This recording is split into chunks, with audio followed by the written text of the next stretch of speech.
오늘은 하나님이 높이신 사람이라는 제목으로 하나님의 말씀 증거하도록 하겠습니다. 오늘 말씀은 이제 겸손에 대한 말씀이에요.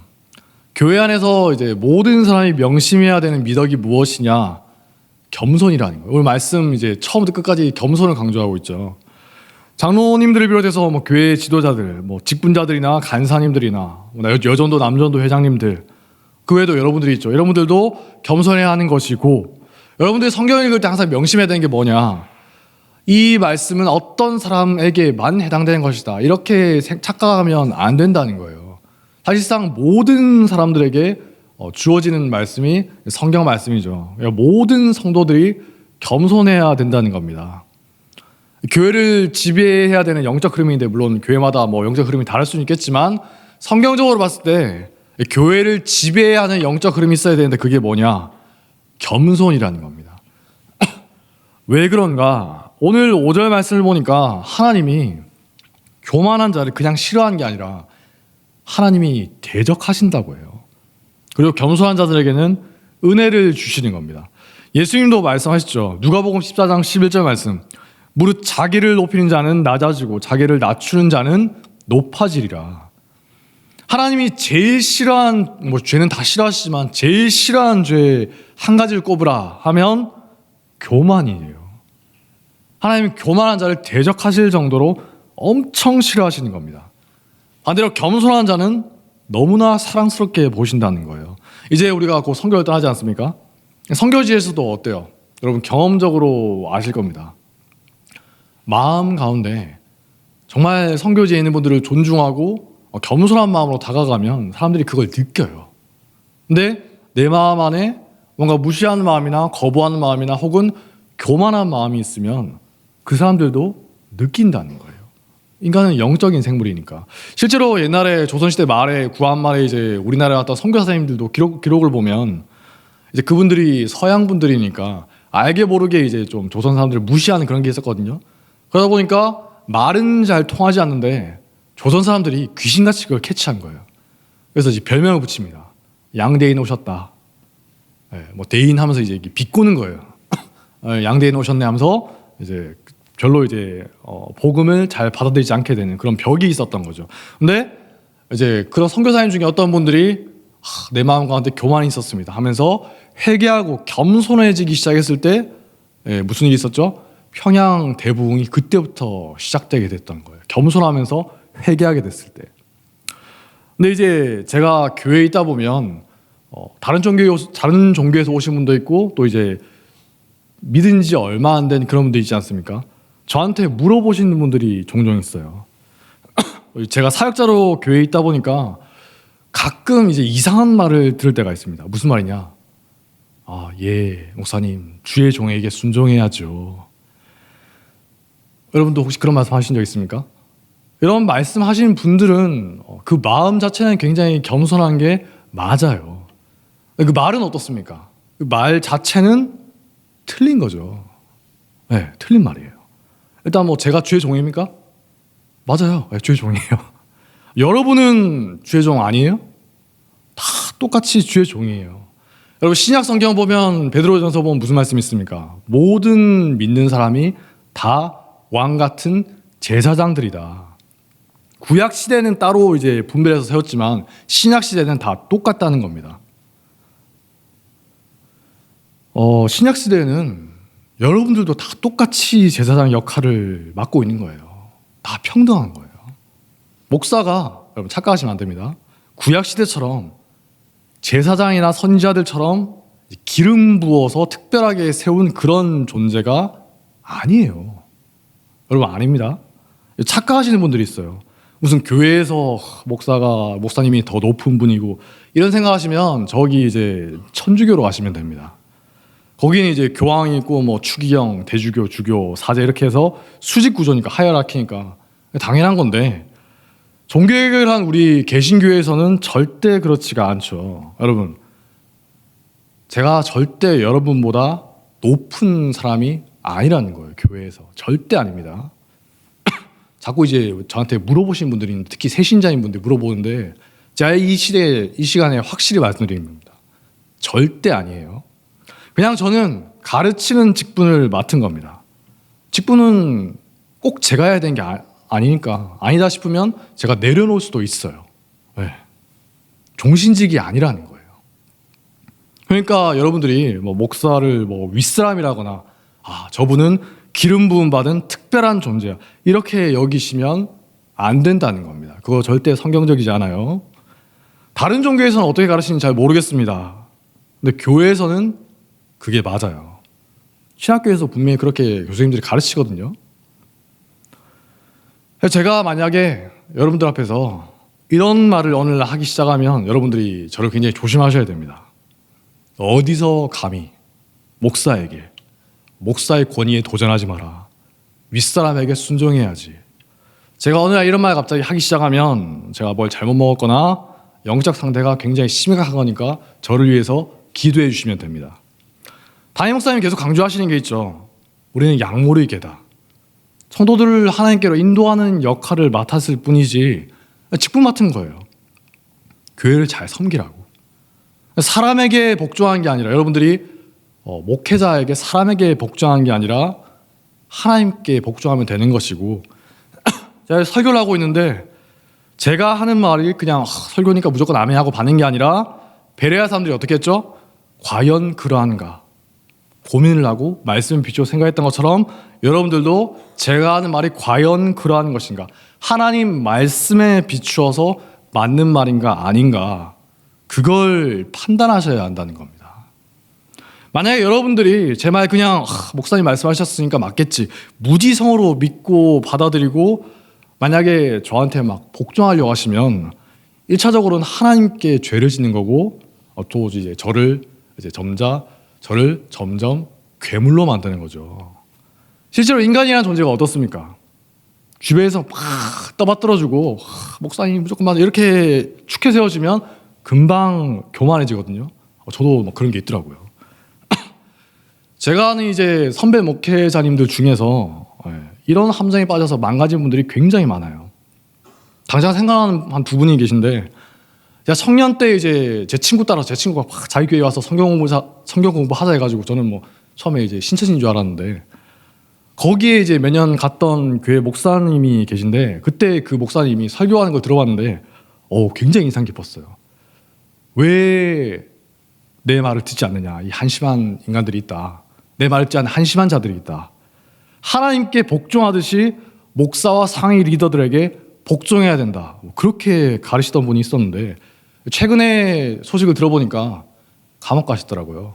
네. 자, 그럴 줄 알았어요.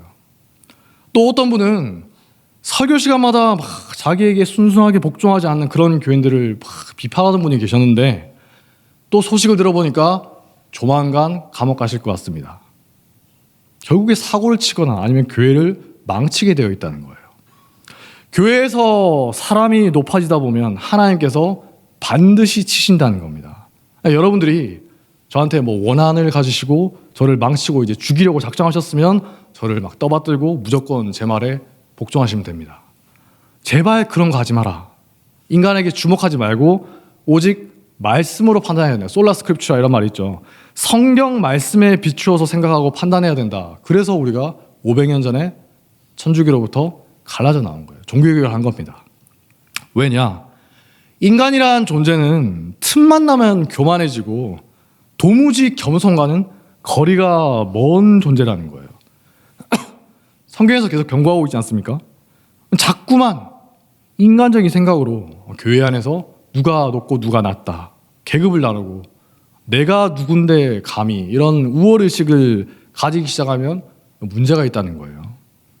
누가 무슨 말을 하든 그 말씀이 맞나 아닌가 성경 말씀에 비추어서 생각하고 성경 말씀에 비추어서 판단하는 게 바람직한 성도의 모습이라는 겁니다.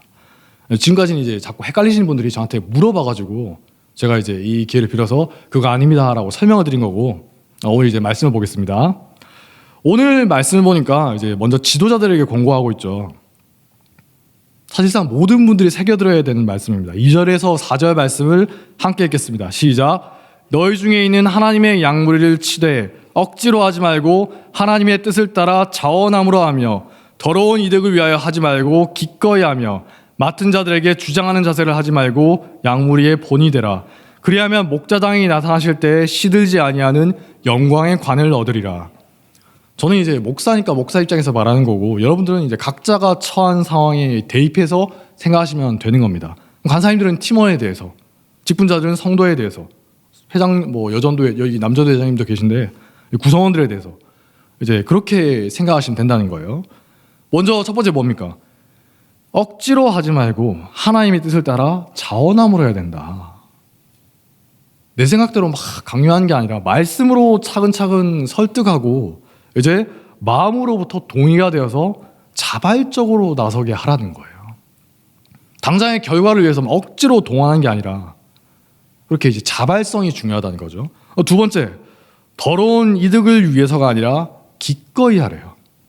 말씀을 전하고 또 교회를 위해서 뭔가를 하거나 말을 할 때 동기가 중요하다는 거죠. 교회를 잘 섬기기 위해서 말씀에 순종하고자 하는 그런 겸손한 마음에서 비롯된 것이냐, 아니면 내가 원하는 바를 얻어내기 위한 욕심에서 비롯된 것인가, 여러분들이 그 동기를 잘 돌아보셔야 된다는 겁니다. 세 번째로, 맡은 자들에게 주장하는 자세를 하지 말고 양무리의 본이 되어야 한다. 솔선수범이라고 하죠. 저 같은 목사들이 빠지기 쉬운 함정인데, 말만 그럴듯하게 하고 막 이래라 저래라 지시만 하는 게 아니라, 이제 옛날에 어떤 영화에 이런 대사가 나오죠. 너나 잘하세요. 나부터 이제 본이 되어야 된다는 겁니다. 난 하나도 그렇게 살지도 못하는데 교인들에게 막 이래야 저래야 된다, 주장하는 자세를 취하면 누가 납득하겠어요? 물론 이해, 납득, 공감이 되지 않아도 순종하겠습니다. 그거는 하나님께 대해서, 말씀에 대해서 하는 거지 목사에 대해서 하는 거 아닙니다. 이해, 납득, 공감이 안 되는데 누가 여러분들이 저를 따르겠어요? 안 따르겠죠. 따라서도 안 되는 거예요. 그처럼 여러분들이 교회에서 뭔가를 주장하고자 할 때 여러분들이 먼저 본이 되어야 한다는 거예요. 그래야지 듣는 사람들이 정말 그렇구나 하면서 마음으로부터 이제 자발적으로 따르겠죠. 하나도 그렇게 살지 못하면서 막 말만 그렇다 떠들면 어때요? 사람들이 들어줍니까? 듣긴 들어주죠. 근데 돌아서서 다들 비웃어요. 너나 잘해라 임마. 부끄러운 겁니다. 그렇게 본을 보이고 겸손한 자세로 맡은 일을 감당한 사람에게는 하나님이 이제 상을 주시는데, 나중에 예수님 오실 때도 상을 주시지만 이 땅에서도 영광을 얻게 하신다는 거예요. 그게 뭐냐? 오늘 말씀에 나오죠. 교회에 있는 주변 사람들이 자발적으로 순종하게 된다는 거예요. 아까 봤던 거랑 다른 겁니다. 이거 신적인 거예요. 아까 봤던 것처럼 인위적인 어떤 그런 게 아니라 진정한 영적인 권위가 생긴다는 겁니다. 막 복종해야 된다, 순종해야 된다, 내 말 들어라, 강요한 게 아니라 그냥 내가 먼저 잘하고 말씀 앞에서 겸손한 모습을 보이면 하나님이 권위를 주신다는 거예요. 여러분도 교회에서 보지 않습니까? 솔선수범해서 섬기고 굉장히 겸손한 분들이 우리 교회에도 많이 있죠. 네. 그런 분들이 우리 교회의 힘이에요. 그런 분들을 볼 때 여러분 어떤 감정을 느끼십니까?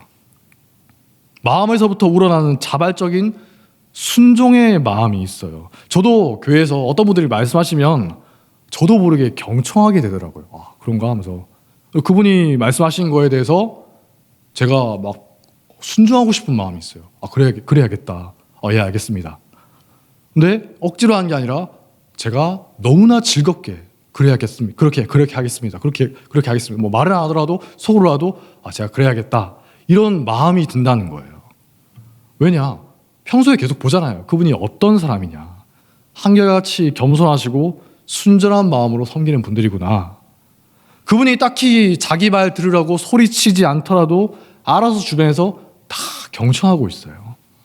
하나님이 주시는 영적인 권위가 있다는 겁니다. 반면에 본이 되지 못하고 겸손하지 못한 분은 아무리 많은 말을 하고 소리를 쳐도 권위가 생기지 않죠. 권위는 하나님이 주신 겁니다. 인간이 인위적으로 어떻게 해서 생기는 게 아니라는 거예요.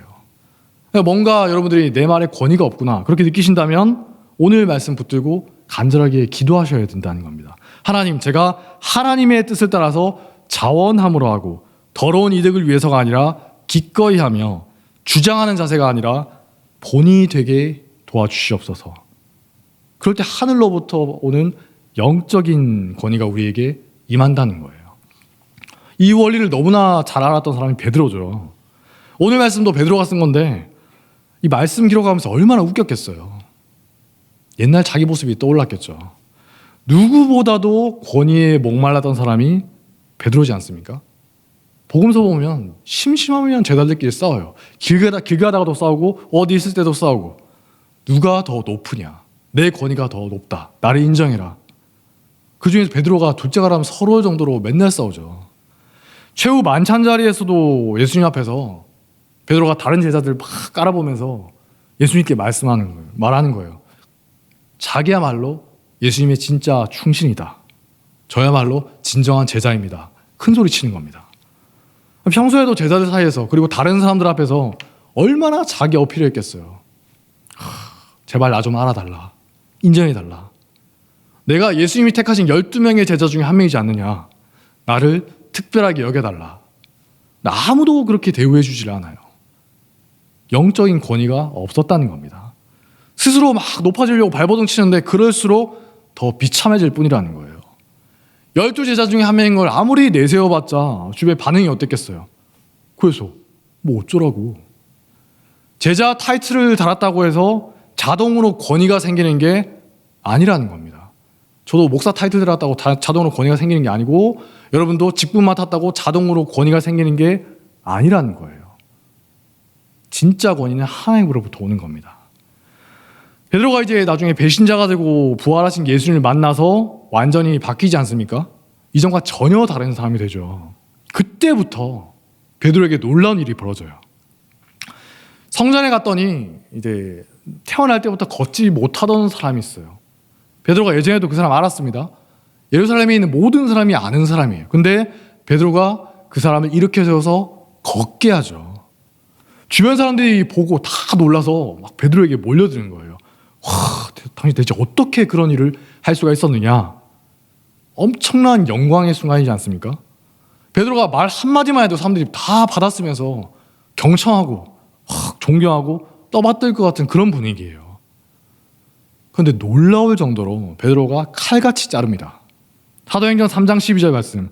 이스라엘 사람들아, 이 일을 왜 놀랍게 여기느냐?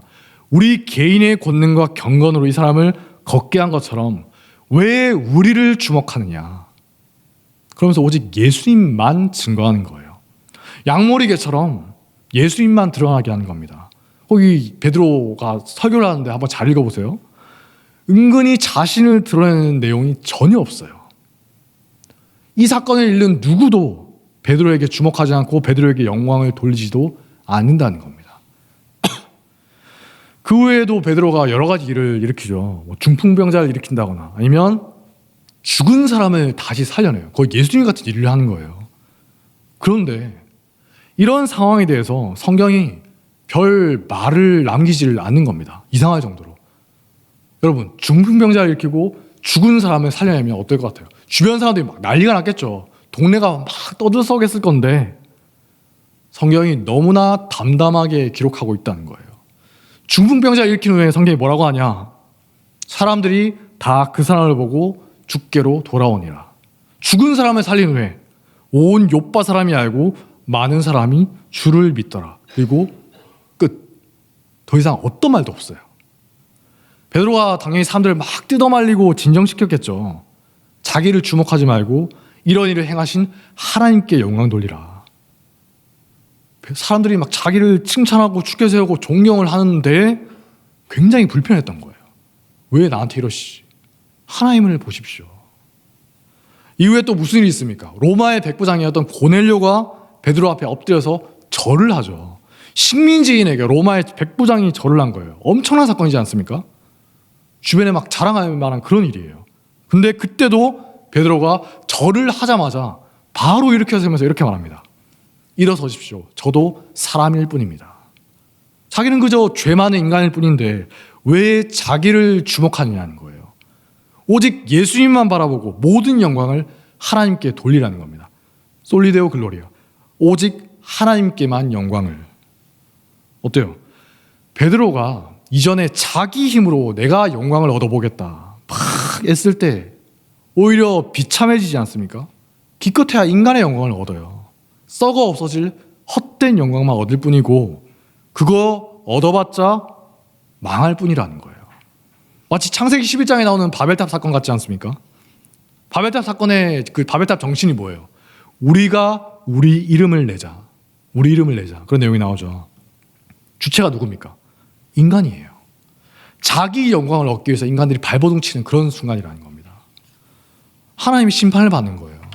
반면에 이어지는 12장에서 하나님이 직접 말씀하십니다. 아브라함에게 말씀하시죠. 내가 너로 큰 민족을 이루고 너에게 복을 주어 너의 이름을 창대하게 하리니 너는 복이 될지라. 주어가 하나님이에요. 하나님이 높여주신다는 겁니다. 하나님이 영적 권위를 부여하시는 거예요. 베드로가 크게 깨달은 게 이 점이죠. 오늘 말씀에서 신신당부하는 겁니다. 특별히 누구에게 합니까? 혈기가 넘치고 야망이 넘치는 그런 사람들에게 권고하는 거예요. 5절에서 6절 말씀을 함께 읽겠습니다. 시작.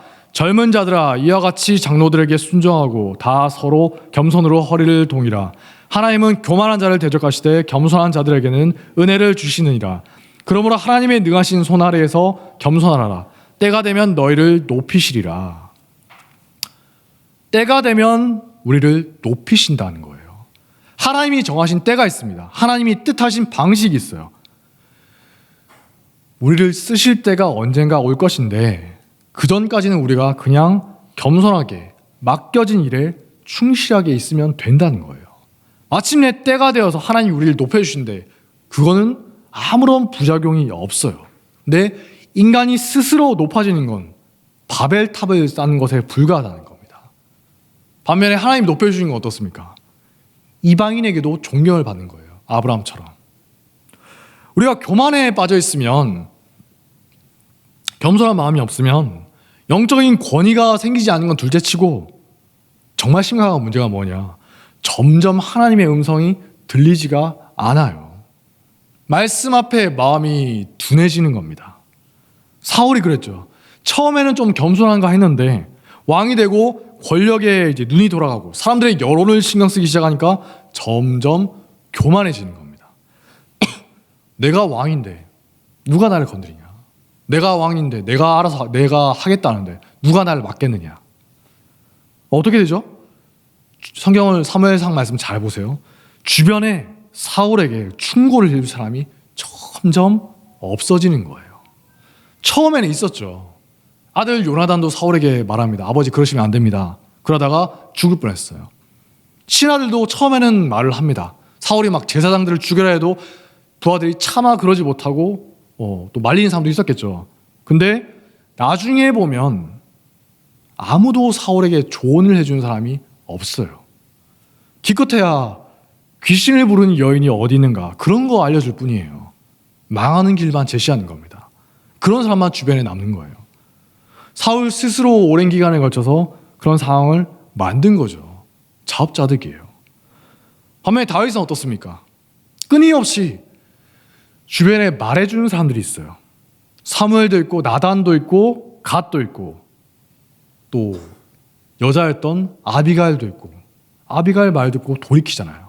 심지어 그 하나님 앞에 죄를 지었던 요압 장군도 다윗에게 충고를 합니다. 왕이시여 그건 하나님이 기뻐하신 길이 아닙니다.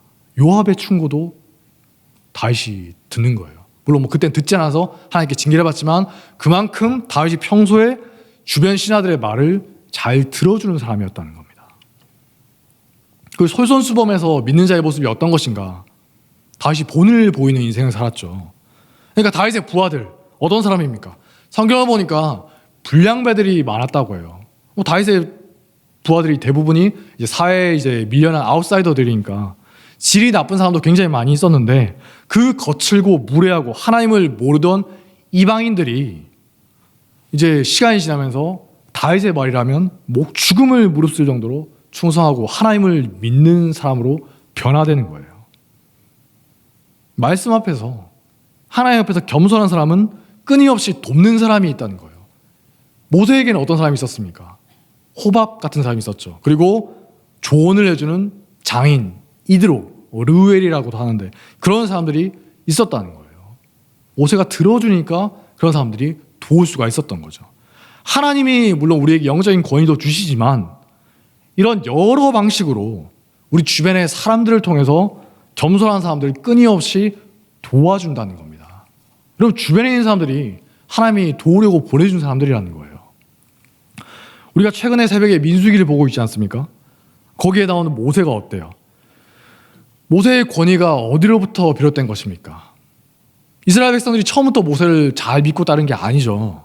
심심하면 반항해요. 야, 네가 뭔데 우리가 너의 말을 들어야 되냐? 모세의 가족들도 모세에게 반역을 하죠. 심지어 나중에 모세를 돌로 쳐서 죽이려고 하는 일도 있습니다. 그럴 때 모세가 어떻게 합니까? 내가 누군데 감히 이렇게 나선 게 아니라 그냥 하나님 앞에 엎드려요. 하나님이 직접 높여주십니다. 교만한 대적자들을 하나님이 심판하시고 겸손한 모세를 하나님이 높여주시는 거예요. 아무런 부작용이 없죠. 모세의 권위가 계속 높아지는 거예요. 근데 그러다가 모세도 인간이니까 마음이 좀 살짝 교만해졌는지 나중에 무슨 일이 있습니까? 바위를 팍 치면서 혈기를 부리죠. 이때 모세가 하는 말이 이전과는 상당히 다릅니다. 무슨 말을 하냐? 반역한 너희여 들으라. 우리가 너희를 위하여 이 반석에서 물을 내랴. 우리가. 네, 좀 교만해진 거죠. 그래서 하나님께서 질책을 하면서 이제 너는 가나안 땅에 들어가지 못할 것이다. 겸손하게 엎드렸을 때는 하나님이 높여주시는데 스스로를 드러내고 교만해졌을 때는 그 모세조차도, 하나님을 대면하던 모세조차도 하나님께 혼난다는 거예요. 모세든 다윗이든 누구든 예외가 없다는 겁니다. 그러므로 오늘 6절의 말씀처럼 겸손하면서 때를 기다릴 줄 아는 자가 되시기 바랍니다. 모세도 어때요? 자기 때를 기다리지 못하고 그 청년의 때, 혈기왕성할 때 내가 아니면 누가 하리? 나 말고 할 사람이 없지 않냐? 그러면서 교만하게 혈기 부렸다가 상상이나 했겠습니까? 40년 동안이나 연단을 받아야 됐어요. 그냥 가만히 기다리면서 사명에 충실하고 실력을 쌓고 있었으면 하나님이 어련히 알아서 높여주셨을까? 나중에 어때요? 40년 후에 모세가 이제 너무 겸손해진 겁니다. 네. 하나님, 저 말고 다른 사람 보내세요. 저 진짜 가기 싫어요. 계속 거절하는 거예요. 근데 하나님이 나중에 어떻게 하죠? 화를 내시면서 가라. 막 화를 내시면서 내가 너를 높여주겠다. 이렇게 하시는 거예요. 여러분, 나중에 여러분들이 싫다고 해도 강제로 높여주신 때가 있다는 거예요. 근데 그거를 놓치고 먼저 내가 막 혈기 부리면 그런 때가 오지 않는 거죠. 오히려 하나님께서 치시는 겁니다.